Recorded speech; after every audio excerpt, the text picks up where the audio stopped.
I just want to do a quick exercise and just ask each of you individually, or anyone who would like to participate, what you think of this image as being portrayed.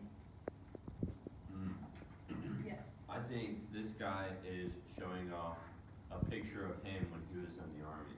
Okay. I think that he was just sitting on the street, and the person who took the photo came up and was asking for his story or just some information about his life, and it was just kind of like a little candid shot. Okay. All right. One last one. Maybe that he looked like happy before, now he's kind of just in the background and stressed. Yeah.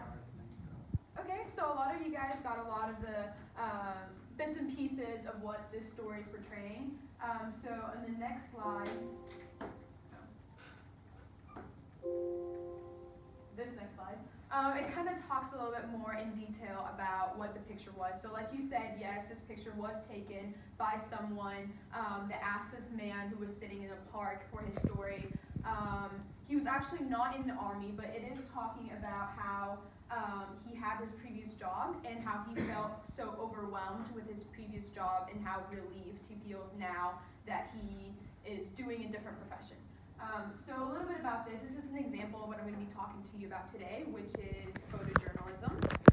And photojournalism is basically the central idea of taking pictures to portray a story.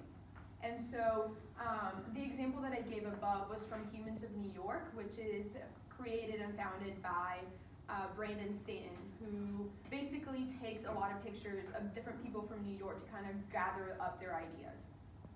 So tying that up, today I'm going to be talking to you about how photojournalism is important, how the overall message is developed, the components of the story, and then finally the final outcome, and how photojournalism has been challenging traditional types.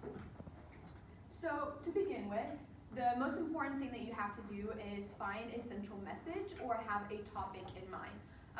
This can be a wide variety of things. So for the sake of this speech, I'm going to be talking about natural disasters. So if you pick natural disasters as your main topic, you need to find a central message. So what exactly are you going to talk about natural disasters? I mean, there's tornadoes, there's hurricanes, there's all types. So you need to narrow it down in order to provide a more straight sense of awareness and just more appealing to the audience.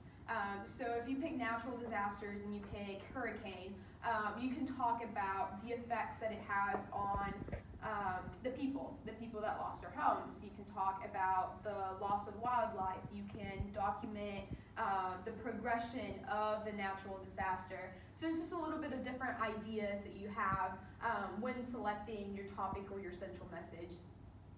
After you pick your central message, you have to really look into the components of what truly makes a story in photojournalism. So as the New York Times says, photojournalism is basically like a tripod. There's three main parts. There is the photography, there's the caption, and then there's the publication. So before we begin, photography, basically how you capture the image, what kind of angle you look for in the image.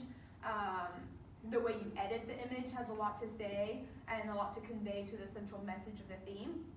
After that, you have to look into the caption, what you're bringing, what kind of story you're bringing along with the picture. So if it's more of a social awareness thing, you can interview people and you get more personal feedback. But if it's something more environmental, then maybe doing some research or talking to professionals in that section or that area might be more helpful. And then lastly, how you publish or how you send out your photography really has a lot of impact. So if you're trying to look for more impact on the younger generation, social media is a big one, Instagram, Facebook, something that people see all the time and you know that would create an impact. But if you're looking more for an older generation, most of the times you can see that kind of photojournalism in magazines. And then lastly, the reason publication, like I said, the main significance of the publication is what you're looking for. So a lot of the times, photojournalists, they focus on series or they focus on collections because yes, one picture does create an impact, but what creates more of an impact is the series of collections of different photographs that portray the same thing, but in a different angle. And so that's basically like the central message that photojournalists are trying to portray. And then lastly, the modernization of photojournalism. Photojournalism has been used throughout the years to document things such as World War I, the Great Depression, and a lot of the times now we're seeing a lot of photojournalists like the Humans of New York series trying to just raise awareness of common issues or just about the everyday life of other people. And so just to kind of recap everything that I've talked to you about today, it is important that you know that when what really comes into photojournalism is the overall message, how you create the story, and then lastly, how you portray the story. And before I go, just letting you know that when you look at pictures and images or just see people on the street, just remember that a lot of the times there's a bigger story behind